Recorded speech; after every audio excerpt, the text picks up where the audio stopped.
Hello everybody, welcome to the big match preview, welcome to Red Sky. I'm your host Chris Mason. With me this afternoon is the man who brings you the greatest insight in pitchside commentary ever, Mr. Callum Cooper. Callum, how are we? I'm really good, Chris. Yeah, thanks for asking. Good to have you on as well, mate. Nice to see you. Pleased to be here, mate. Thanks. No problem. But no, yeah, I'm doing really well. It's nice to do a podcast in daylight as well at this time. We're getting close to summer, aren't we? So no, it's all good. Yeah, and also joining us, as you can see on the screen, the man who claims to be the best footballer on the podcast. I'm not even in the equation. My days are done, but you two lads can settle that amongst yourselves. Hiya, Chris, how are you doing? That is a debate that would go long into the night and the daylight would be gone. That is for sure. Great introduction for Callum.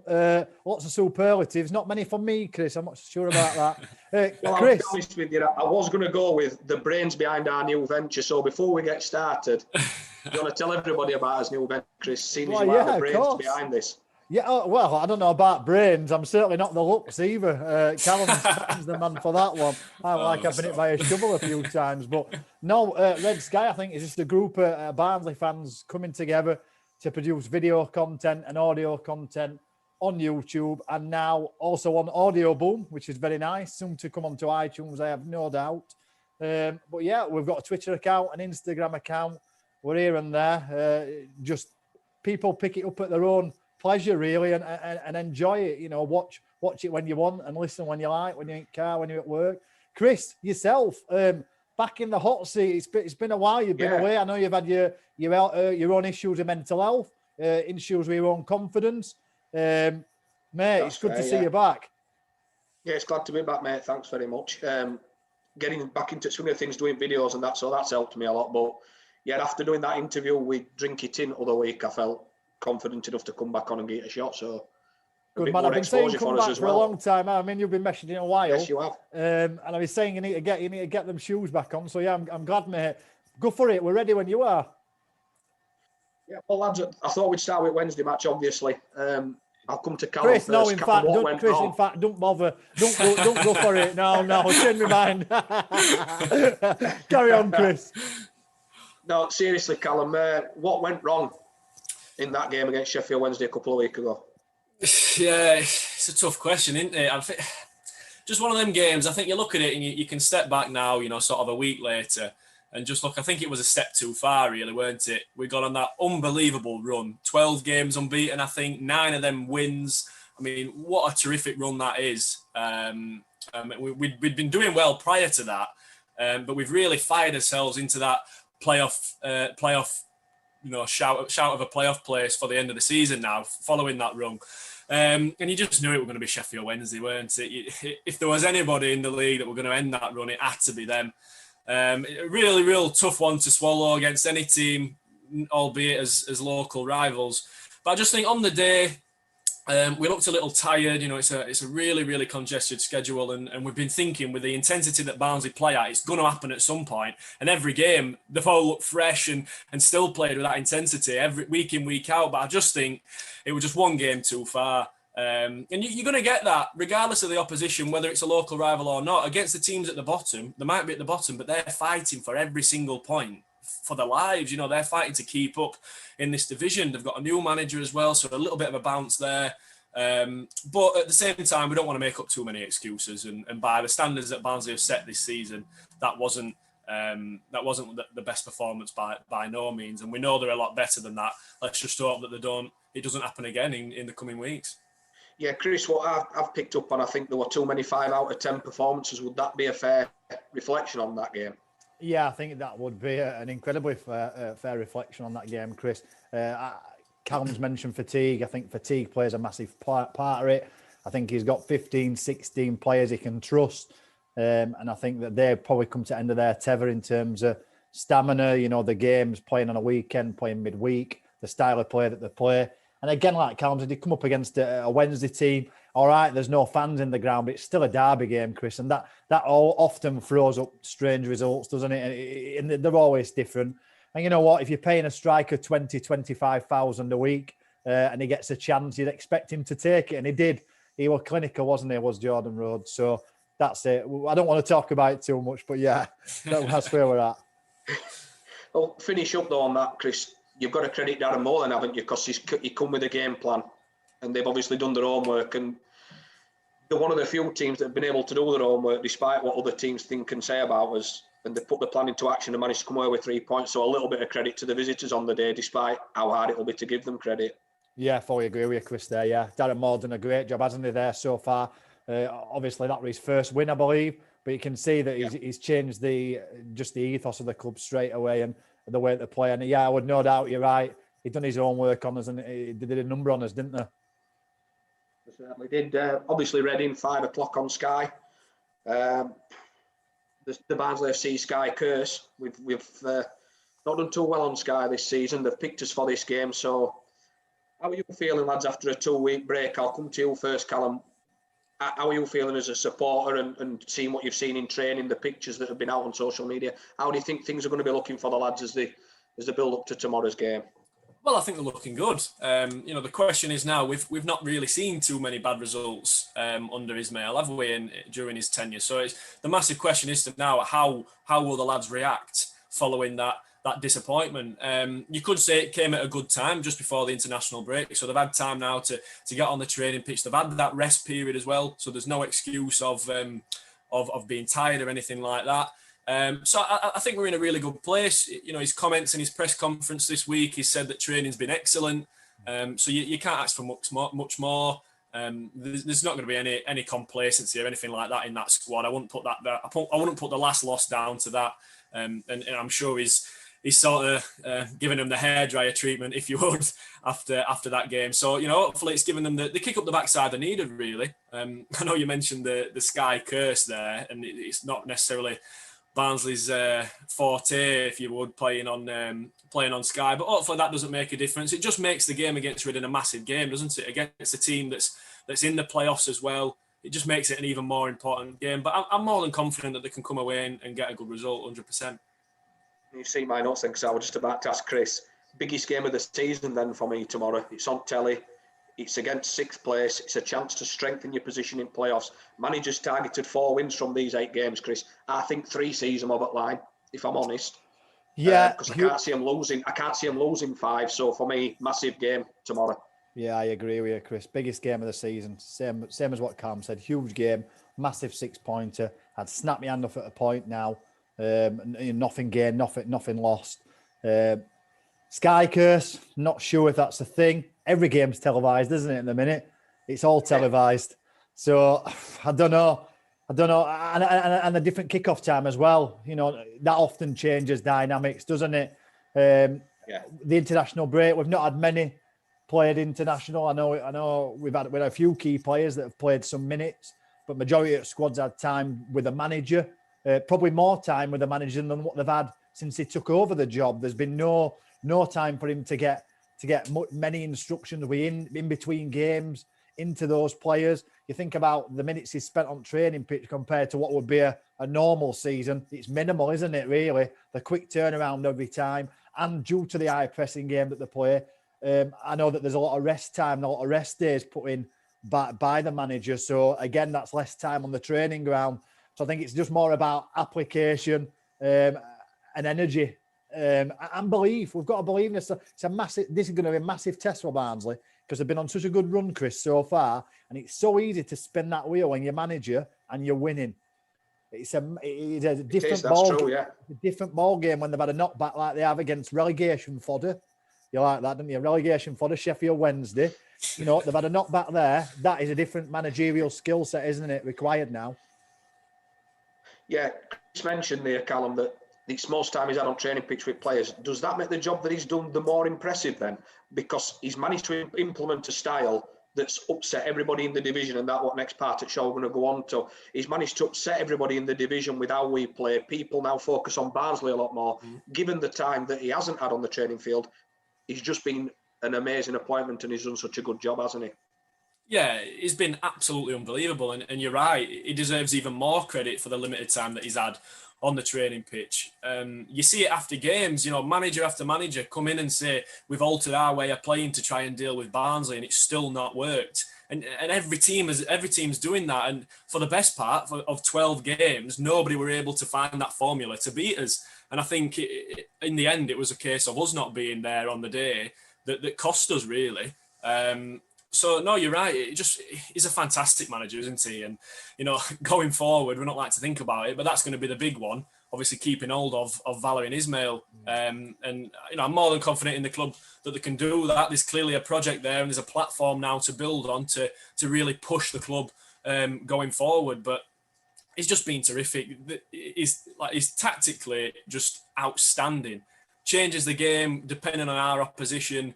All the players know the job. They know exactly what they want, and the respect for him that they've got as well. You can see even when players are brought off. Around 60 minutes, key players like Cauley Woodrow or any other front man coming off on 60 minutes. Normally, you'd see players, throwing a paddy coming off the pitch because they're not happy about it. I can imagine they're not happy, but they completely understand why they're coming off and how it will better the team. And he's got that drilled into them, and they know what they've got to do to win games. He's been brilliant. You can't sing his praises enough. No, I don't think you can. Other managers, and the thing I want to look at is we're gaining a bit of respect from outside the division. Your Quest TV, you Colin Murray and Kevin Keating's on Twitter. The respect's there from outside the division. Inside the division, there's a distinct lack of respect for Barnsley. And are other teams just giving Barnsley their team talks at the minute, Chris? Because that's what it feels like to me. Yeah, you're probably right, Chris. Yeah, what bigger motivation is there than people doubting you and people putting you down, and is that not the town as a whole? Is that just Barnsley and people from Barnsley? And we're tired with this brush being 40 centuries behind everybody else, or 40 decades rather. Maybe 40 centuries. Maybe we are cavemen still. Who knows? But no, we're tired with that brush constantly. And isn't that brilliant? To underrate us and underestimate us, it's just marvellous for us, isn't it? Because the minute people realise how good we are, and like Callum says, people trying to adapt to us and overcome. Yeah, you're right, Chris. It's just motivating us, isn't it? And I hope they underestimate us until end of season. And I hope when we get in playoffs that they keep underestimated. There's nothing wrong with that, is there? Again, we've got to focus on ourselves. Who cares what people think about us? Just do the job we've been doing and continue to do so. Let people read press if they want. That's it, isn't it? I mean, I've just been looking at Barnsley's March today while I've been on a break. 6 games in 17 days for Barnsley. So the international break has come at a good time. Yeah.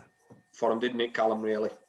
Yeah, it is. We've already said that the congested schedule, especially in this season with COVID and everything, and then on top of the way Barnsley play, they're having to put rest days in, as Chris said, so it's not allowing time on the training pitch. It really has come at a good time. And you could say after the loss, has it come in and the players are going to dwell on that loss for that week or 2 weeks? For me, no. It's really the perfect time to get that rest period in now. That the players are refreshed. Some have gone away, some have come back.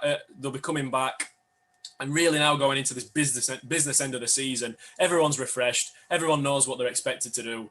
And as you said, 6 games, did you say, in 17 days? Yeah. That's an enormous amount. But I'm more than confident from what we've seen so far this season that they'll be able to deal with it. And it really is the important part of the season now, isn't it?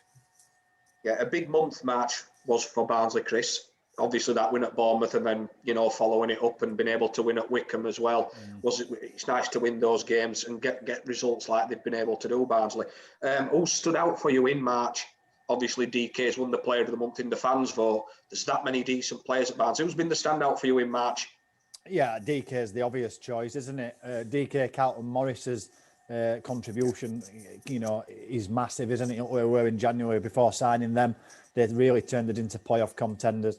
And then you look at Mikael Helik. I know he didn't have a good game last night, but let's hope he'll have a good game in red. Come the next game at Oakwell. You're right. Standouts for that month when you're winning so many games. It's hard, isn't it, for standouts? You usually one player stands out when you're not playing very well and they drag the team, but it doesn't feel like that's the case, Chris. Contribution from all over the place, isn't it? No, they're dragging each other over the line every game. You can see that the Bournemouth game were key. Obviously, listening and watching the Bournemouth game, when Barnsley went 2-1 down, I actually turned to Mrs. and said, they'll win this game 3-2. That's how much confidence is in the squad. And they're pulling each other and through. confidence from yourself as well, Chris. The fans are starting to believe that just because we go behind, it's not be all and end all. And I think that entire mentality is incredible. It is. It's unbelievable. In fact, I mentioned that later on, that the fans now believe, and that's a big part for Barnsley. Moving on to Reading then, lads. Last 5 games, two wins, 2 draws, 1 defeat for the visitors tomorrow. So they're not on a bad little run themselves. The last game was a 1-1 draw with Queen's Park Rangers. So they do pose a big test for Barnsley tomorrow. They do, yeah. You know, every game's going to be a difficult game, isn't it? They've obviously got an ex-Sheffield Wednesday striker firing on all cylinders in Lucas Zhao up front as well. So he's one to look out for. What I will say in that regard, not that I want to jinx anything going forward, but Barnsley, the defence, they've been absolutely fantastic this season, and they've generally dealt with that sort of target man striker that they've played against, whether it be Ivan Toney or Brentford, that sort of player. So, I'm expecting them to deal fairly well with Lucas Zhao, as long as we can keep him quiet. He's their main goal threat. But it's obviously going to be a difficult game. They're in there for a reason. You said earlier, Chris, you would take a point. I won't say it'd be the worst result in the world, but just off the back of the loss, I think it'd be great. It would really, really be great to get 3 points, wasn't it? At home as well, at Oakwell, really cement it as a fortress going into the back end of this season. And it would really, really put a statement down, wouldn't it? The reaction to go down with the loss and then to come back after the week off to get a win, that really would be fantastic. Yeah, Chris, we were discussing before we came on air, Reading don't spread the goals round a lot. 27 of their league goals have come from the front 2. 4 from a centre-half, 5 from midfield, and then the odd 2 or 3 here and there. Spread. Not as spread as Barnsley, so the attacking threat from Reading tomorrow, the front 2, are the ones that we've got to be looking to nail down pretty early. Yeah, big time. And, you really fancy Mikael Halliken and Mads Andersen to win those individual battles. You really do. You look at those two; they've been solid for Barnsley over a sustained period of time. It's not by chance now, is it, or by luck, or they're really developed into solid centre halves within the Championship. And if it's Toby Sibic or if it's Solbauer that will partner them two, either one can fulfil that role, and hopefully they'll keep them quiet, Chris, and we can pinch one at the other end. That'd be wonderful. Yeah, the stats are not in Barnsley's favour. Not beaten Reading at home since '96, and the last win against Reading came in 2014 away. So it's a bit of a bogey side. I normally say Coventry's a bogey side for Barnsley, but then you look at Reading. They've always done a job when they've come to Barnsley. But I think at this stage of the season, lads, you can throw hoodoos like that out the window a little bit, can't you? We've done that all season, have we not? We've thrown every record that's ever existed. We've thrown it under the bus. You talk about how many, undefeated games, this many points in so many wins at Oakwell in a row. We've broken so many records this season. It's unbelievable. Andy Statsman's been busiest man in Barnsley this year. He's not stopped typing and looking at his database. I'm surprised he's not got divorced yet. We're doing so well. We are doing. I think this is going to cause a few problems, this new venture on, I think. Are you doing them videos again? Yeah, of course we are. We've got to get things done. We've got to get things out there. We need to create some content. Obviously, the press conference today, Callum, DK is back at the club, Helix, on his way back. He's spoke to the manager and said that he's in a good way. The manager said that both players will be ready for tomorrow's game. Only one injury in the squad, obviously long-term Ben Williams, but Herbie Kane for a couple of weeks with a knee injury, not a long-term injury, just short-term. How important was it then that Alex Mowatt's red card got rescinded? Yeah, massive. With Herbie being out as well. Yeah, hugely important. I mean, I think it was 3 games, wasn't it, that he'd been out for, to miss your captain for 3 games at any point in the season, but for such a point in the season where every point really counts now as you're nearing the end, that would have been a really big loss as well as Herbie Kane being out. We'd have looked really light in midfield. So thankfully it got overturned, and definitely the right decision in my opinion. I thought at the time it were a little bit harsh, and thankfully coming out of that game with it being overturned. Thankfully, it didn't cost us in the end against Wycombe, because that would have been a really big kick to teeth, wouldn't it? If we'd have ended up drawing that game or lost that game because of the red card. But just to touch on Herbie Kane there, I think he's had critics this season, hasn't he? But for me, it's a big loss. It's a big loss that he's got that injury, and hopefully it's not going to see him out for any longer than those 2 weeks. I think it was the second half against Bournemouth. I think he deserves a lot of credit for turning that game on its head, and what a 3 points that's turned out to be. Yeah, massive blow, wasn't it? Just seemed to come into form and get minutes under his belt as well. I always knew that Alex Mowatt's red card would get overturned, though. I always said, from you should have heard him. No, with letter at law, that's a sending off. That. Our in support, Alex. Our in support. I think Stephen Foster nailed on it. Would be a sending off. Fozzie was saying on Twitter, weren't he? So he. Ex-pro got that one very wrong. We'll have to talk to him about that one at days. But, obviously, Billy's on the podcast. Billy's here. Is he in? Right then, lads, obviously we'll close out with a quick prediction for tomorrow. Chris, I'll come to you first. You said you'd snap your hands off for a draw. What's your heart telling you? What's your head telling you? My head's telling me 1-1, Chris, which would be a great result, I think, going forward. But my heart's saying we're gonna smash them 3-0. We're going to be exceptional. And we're going to really, really stick the flag in the ground and make sure everybody's very aware that Barnsley are going to be in playoffs, I think. So, yeah, that's me. I think DK is going to rinse them. I can't wait. But I can't wait until a minute and then I won't want it to kick off. I'll be scared. What about yourself, Callum? What are you feeling for tomorrow? It's a big one, isn't it? We've got to go with a win, haven't we? It'd be wrong to predict anything else. I think, though, I'd have to agree with Chris. I think we're going to be firing on all cylinders. We've had that rest now, which is what all Barnsley fans have been crying out for all season, that little bit of a rest period. So I think it'll be quite close, but I'm going to say 2-0. 2-0 Barnsley. Chris, what about yourself? Chris, what are you thinking? 3-0. Yeah? 3-0, I think. Yeah, that's my heart, obviously. My head says maybe a tight 2-1. It all depends on how Barnsley start, Chris. That's what I've noticed a lot this season. It all depends on how we start, what the weather's like. Because if you notice the Derby game, drab weather, Derby came with a negative game plan. And the game was the worst I've probably seen all season. So it depends on the opposition and how we start. But I'm confident of a win tomorrow, because if you want to cement yourselves in the playoffs, you've got to win your home games. And I think that with the home games we've got, that sees us in the mix come May and in the playoffs. Fingers crossed. Fingers crossed. Absolutely. Well, listen, I want to thank everybody for watching along. If you've been watching on YouTube, you've been listening on Audioboom.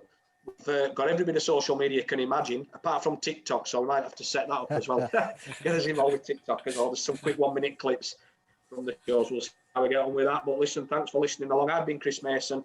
He's been Chris Ridyard and Callum Cooper. Goodbye, everybody. Say bye, lads. Yeah, Chris, see you later. Thank you very much for that. Good to have you back in driving seat. Obviously, we're on Instagram, which is obviously yes. Red Sky BFC. We're on Twitter, Red Sky BFC as well.